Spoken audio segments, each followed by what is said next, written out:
Sarah Hart, welcome to Heart of the City. Thank you for having me. Your little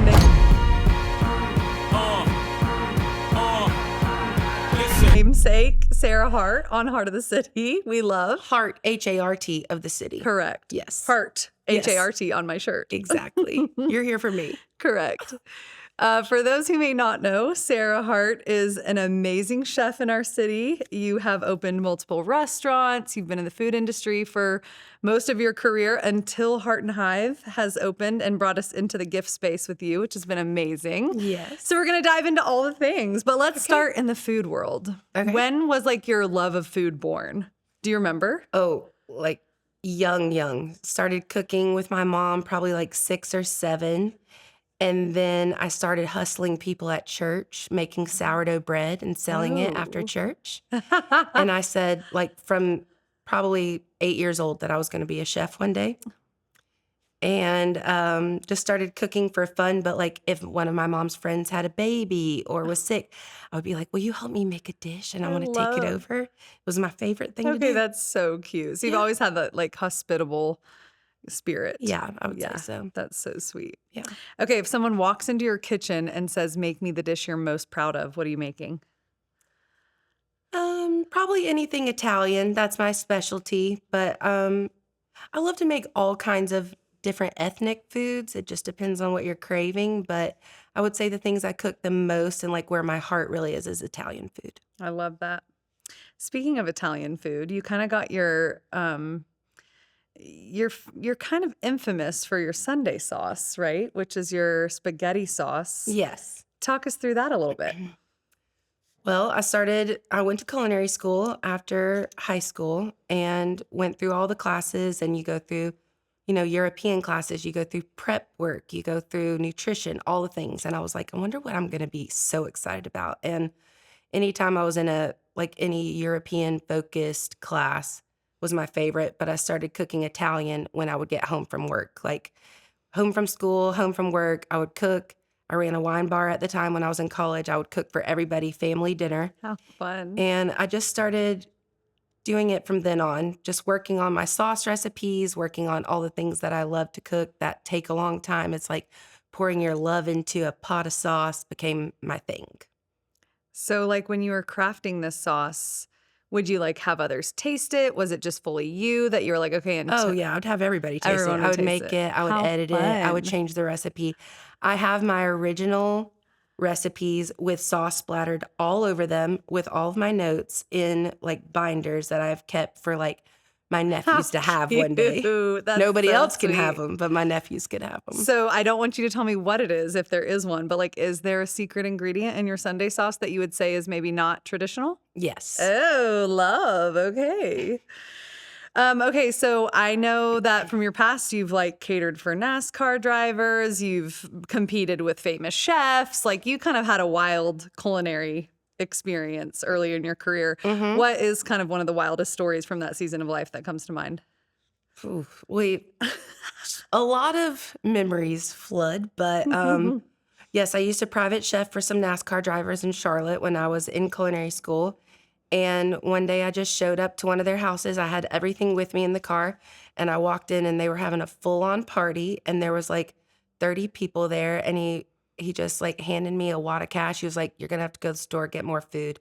And I just went to the store, came back to his house, started cooking everything fresh, like had the grills running, was in the kitchen doing everything by myself. And I thought it was completely normal. And then I fed everybody. I left. I was there for, I think, like 14, 15 hours. And I had to work the next day. And I showed up to work and they were like, what'd you do on your day off? And I'm like, you wouldn't believe me if I told you. Oh my gosh. Lots of wild things. I met them all through my friend Melissa, who was their interior designer. And we all went to Vegas together for my 21st birthday. Okay. And I was like, this is fun. I want to do this You were forever. high rolling in but Vegas. then after that, I was like, oh, I can't do this anymore. Okay. This is wild. I'm cut off. Yeah, exactly. Oh my gosh. Okay, so after private chef world, that kind of stuff, you started opening businesses. So take us back to like the first day of your first business that you started? Like, what did that look like to launch that Very first? different from Yeah. now. I moved back to Chattanooga from Charlotte and went into business with my very good friend from high school who had a catering company. He wanted me to come in and help him, and we started catering lots of things, bigger things than, catering lunches and things like that. So we catered the opening of Volkswagen, the whole plant.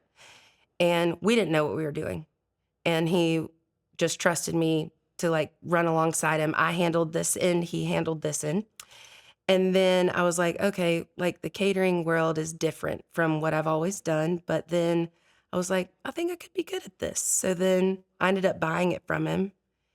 And I was young, did not know what I was doing, but I knew how to cook. Yeah. So I made it work.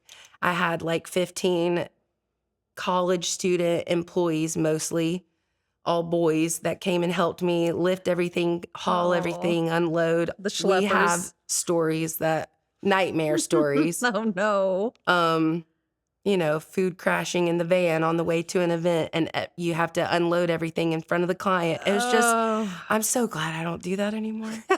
But I'm glad that I did it because I Totally. think it totally prepped me for what I do today. But it was never in my plan. I didn't really have a plan to be in catering. I fell into it. And then I think that kind of molded the way for me to open the stores. Okay, so let's talk about the stores. So you took your love and passion and skills in culinary and you infiltrated this beautiful gift shop, and, you have beautiful accessories, all this stuff. Like, what was it like blending virtually like two different concepts? It was basically both of my previous careers and my love of both sides of things. The So you had kitchen. been in retail. Yes, I ran retail Oh, stores while I was in college during the day. And then I okay. left basically 3:30, went at 4 o'clock, ran a wine bar at night. Oh, wow. And I said from that time on, I had always said, and with my mom, that I wanted to open a store one day, like with my Oh, favorite things in it. But then I wanted to cook, and I knew I didn't want to be kind of like after culinary school. I did not have a passion to cook in a restaurant, like the hours, the whole scene. It just just, wasn't you. yeah, but Yeah. I knew I wanted to cook. So the retail side of things is from my passion from running stores. I ran 13 stores. I traveled, I trained, I did the merchandising. I had just gotten into buying and I loved Wow. it. And I was like, this is just the best. But then how do I incorporate food and my passion for food? I went to school for it. I really want to utilize that.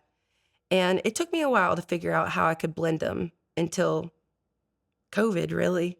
And I started selling. I had an online jewelry company that I sold basically to other stores and through Instagram during COVID. And then I had a bar at that time as well. And then COVID shut down and I started cooking and selling food. So then I Oh. merged them both. So Hart and Hive is now the kind of signature brand that Yes. most people know. And then you Right. have Queen's Kitchen, Yes. which is your store and kitchen that infiltrates all the food and provisions. Yeah. Yes. So Hart obviously is your name. What made you gravitate toward bees and hive and My grandmother was the queen bee, oh, Nani.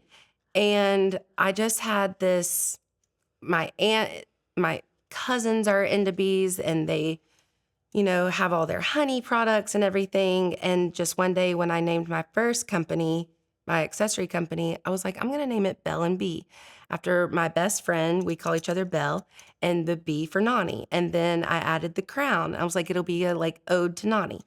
And then when I was opening the store, I wanted it, because Belle and Bee is inside Hart and Hive, I wanted it to all go together. nice. And I ended up, like, for a while before then, being called the Queen Bee, like Nani. So I was like, got to keep that running. And now, then we merged into, we have the Queen team, and it just rolled from there. And the amount of bee things and Queen Bee things that I receive as gifts now, it's like hilarious. I could open a whole store And with, hearts. yeah, when people are like, whenever I see a bee, I think of you. Oh I my love that. gosh, that's so sweet Yeah. and sweet for Nani. Yes. Okay, so you've recently, or not recently, you opened a second location how many years after the first?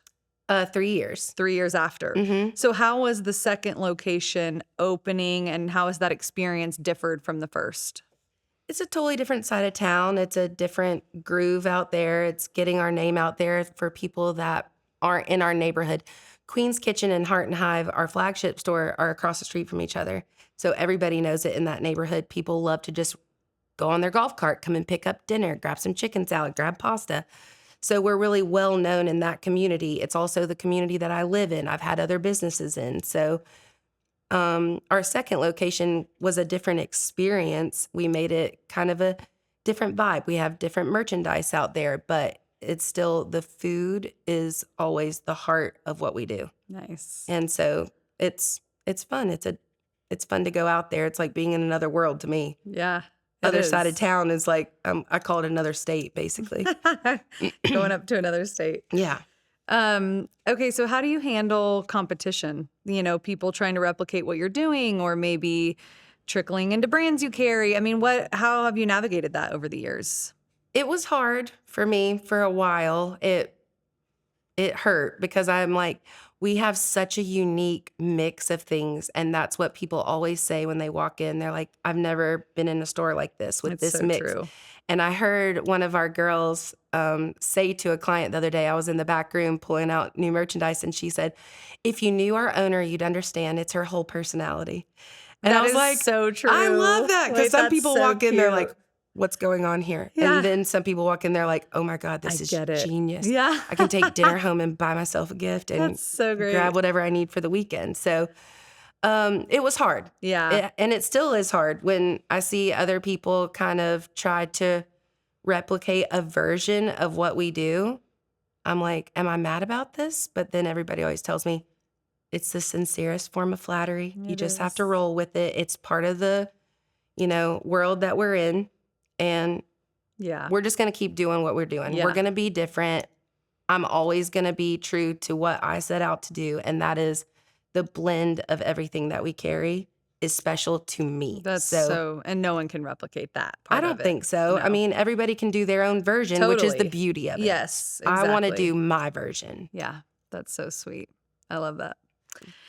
Okay, so what is one like customer heartbreak? If someone, do we come in the door and do something as shoppers or customers that like makes y'all's job harder or frustrates you? I mean, even if we Okay. don't know it. I like how you say we. Yeah, we. Because I it's probably do you. it too. The thing that absolutely kills me, we cook every day of the week except for Sunday, all day. We are cooking food all the time. And when I walk in and customers are crying because something's already out that we just put out, it's almost like sometimes they act like we posted it and we didn't put it out. I'm like, no, No. I promise. It's just gone. It was here. It's just they're grabbing them 5 at a time. Oh, like I can't no. control that. But then it breaks my heart because I'm like, they were so excited I mean, to have it for dinner, and I feel like I'm letting them down. the fact that people are watching your Instagram to like come flooding in to grab their food is Oh. amazing. And they'll come in, you just said that you had this in, and I'm like, we did. And we make a lot. That's Oh the my crazy gosh. part. Yeah. Oh, wow. But I mean, also, or did you just see that they have it in? It's like when you see it doesn't necessarily mean it's when you posted It's it. a mix of both. Yeah, It's a mix exactly. of both, but you hate to disappoint them. Exactly. Especially a lot of customers rely on us as their home cooking.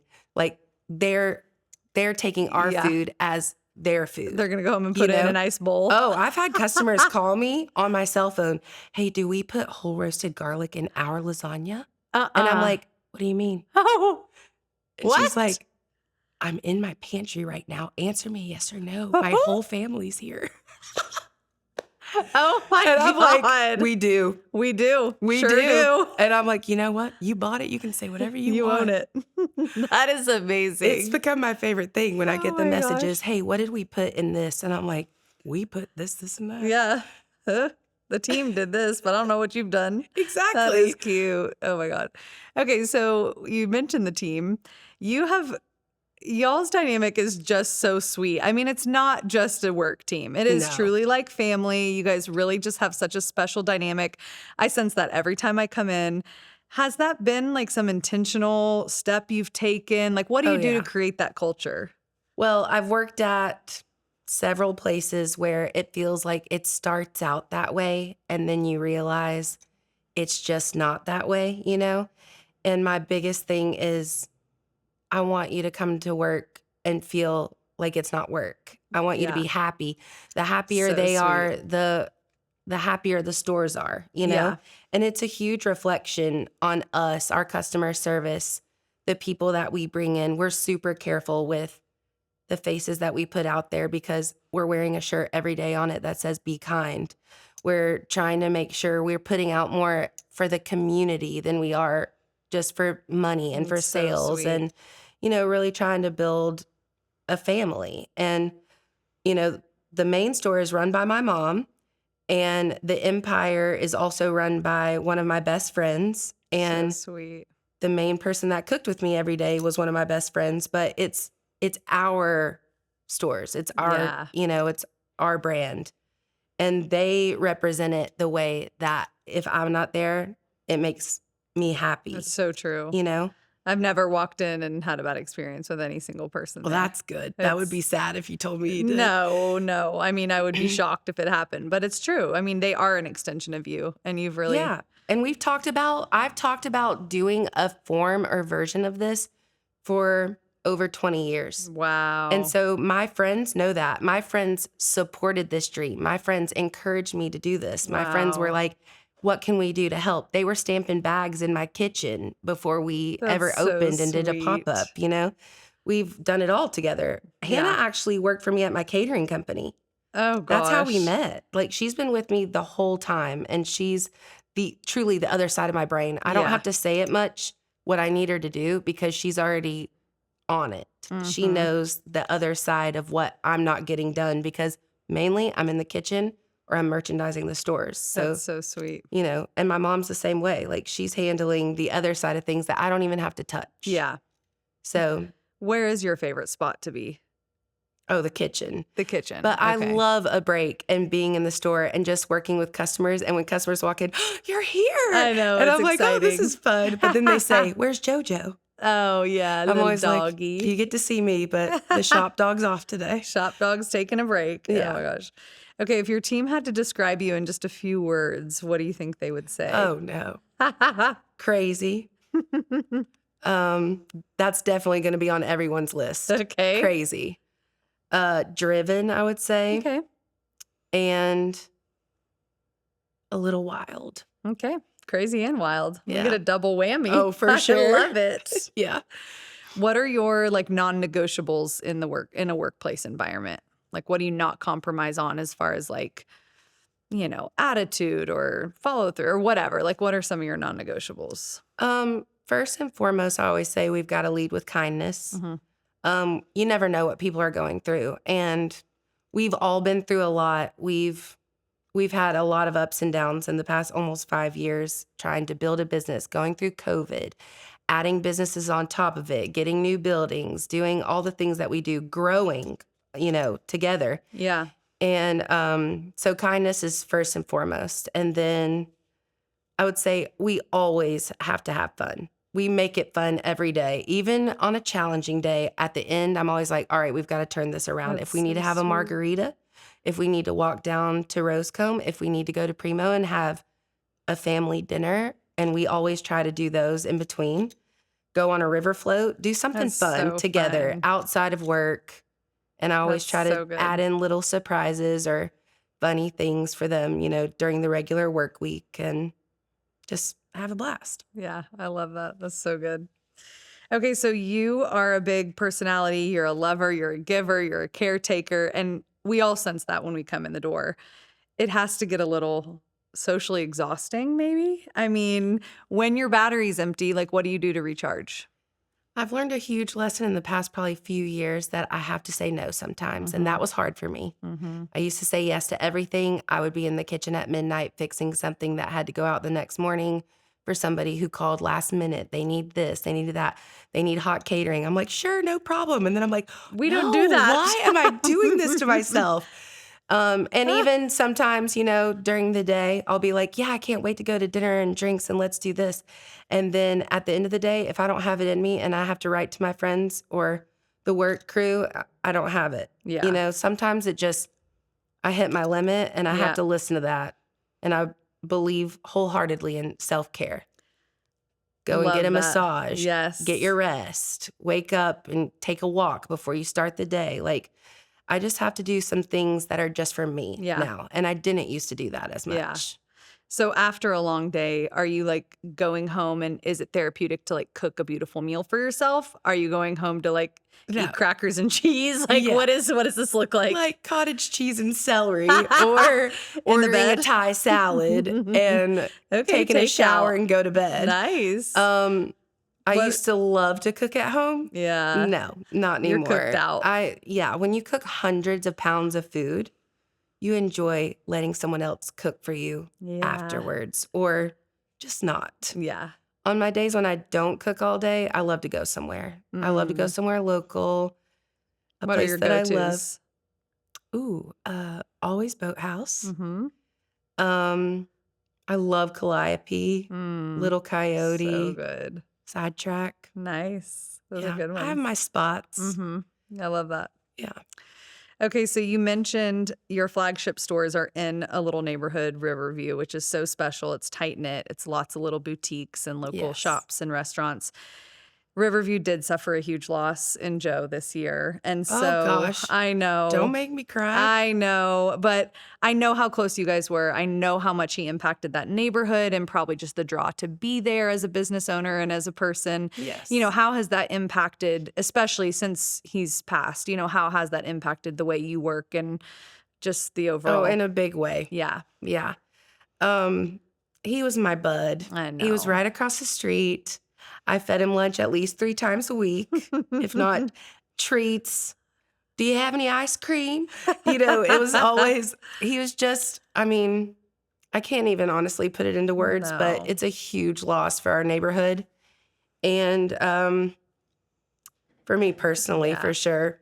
But Do you feel like it's shifted at all the way you treat people or the way you run business or, you know, even yeah, just knowing him and his legacy? he made a huge impact on me. Mm-hmm. He supported me before I opened. I made him a tomato pie, took it over to him. I had worked events with him before in catering, but I wanted him to know that it was me that was going to be across the street.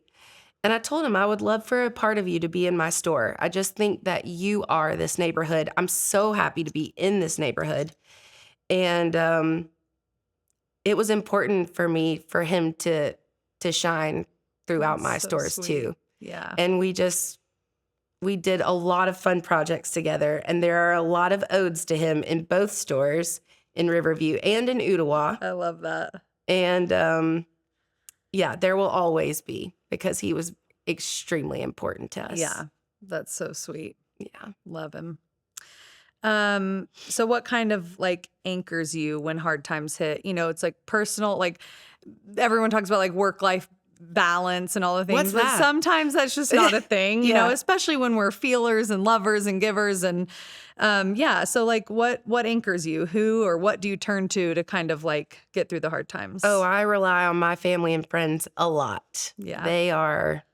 They take care of me. They know when I've hit my limit or when I'm going through something like through work or personal things or anything like that. They're like, you know what? Let's just go float in the pool or have a lake day Yeah. or let us cook for you. That's a huge sign of Oh, love from my that's friends to me. sweet. They used to not want to do that. And Yeah, they've I'm like, learned now. I'm wait. like, no, I'm fine with like anything. I just don't want to cook. I want to come over in pajamas, watch a movie. Hamburger helper.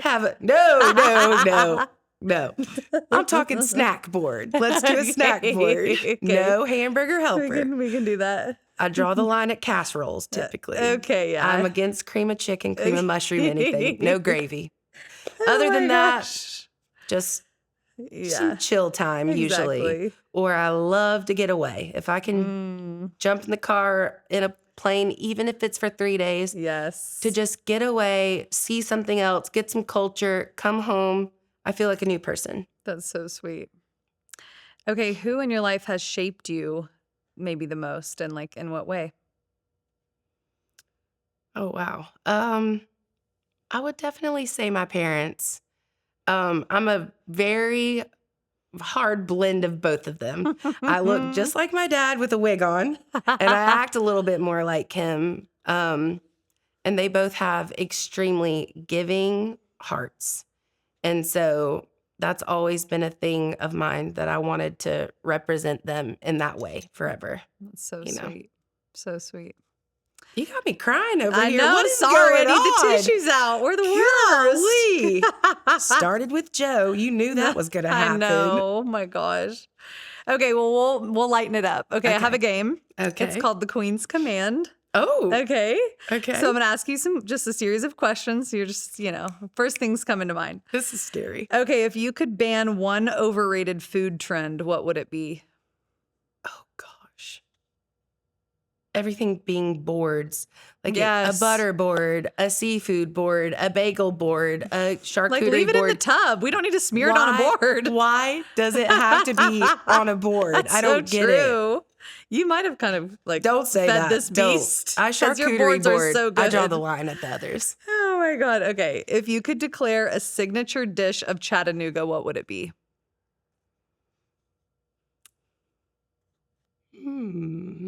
Speaking as the queen. Yeah, that's a tough one. Of Chattanooga? Have you ever had hot fish before? No. That used to be a huge thing. It's still in certain places, but only real Chattanoogans know about this. There used to Okay. be trucks like on the side of the road called Choo Oh. Choo Hot Fish, and it's like hot fish tossed in hot sauce, Oh. and it's good. Is it like locally caught? Oh, probably. Oh, okay. Catfish, if you will. Right Let's out of say the river. catfish. Okay, hot cat. Okay, fish. hot cat. Spicy cat. If you could make one ingredient free for everyone forever, what would it be? Flaky salt. Ooh. Okay. Good French salt.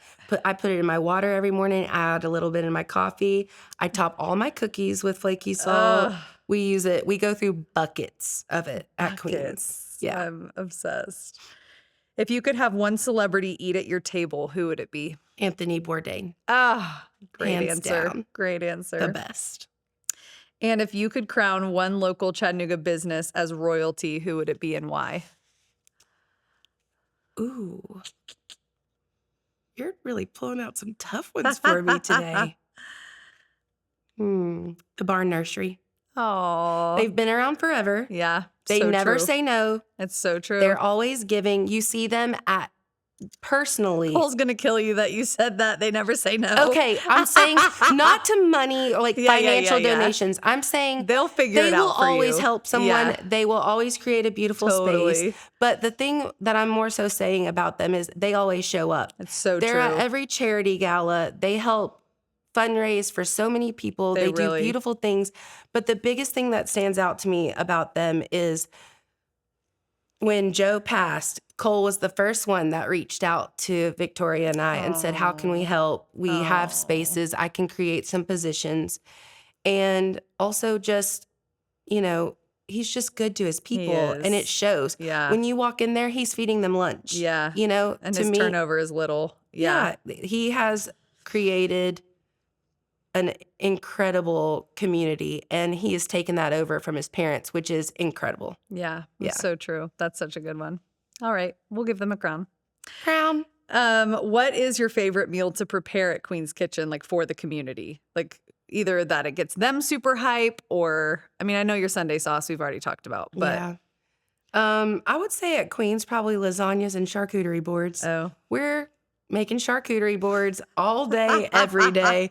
I even began to kind of hate cheese for a while and I can was upset imagine. about it. And I'm like, I have got to fix this. I don't want to see prosciutto or salami ever again. oh gosh. But we're doing, like 20, 30 footer grazing boards. That's a lot of product That's and a a lot of prep lot. work. And then I'm like, okay, I'm done with that. Uh-huh. But they're beautiful and they're fun to create. And I love watching people when they walk into a room and see it. It is stunning. It's so fun. It's a fun thing to add to what we do. Like Yeah. it's not cooking, but it's creating. Totally. Yeah. That's a good way to put it.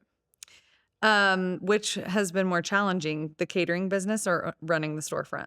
Oh gosh. The catering business was tough, but It was a different Different it's challenge. Yeah.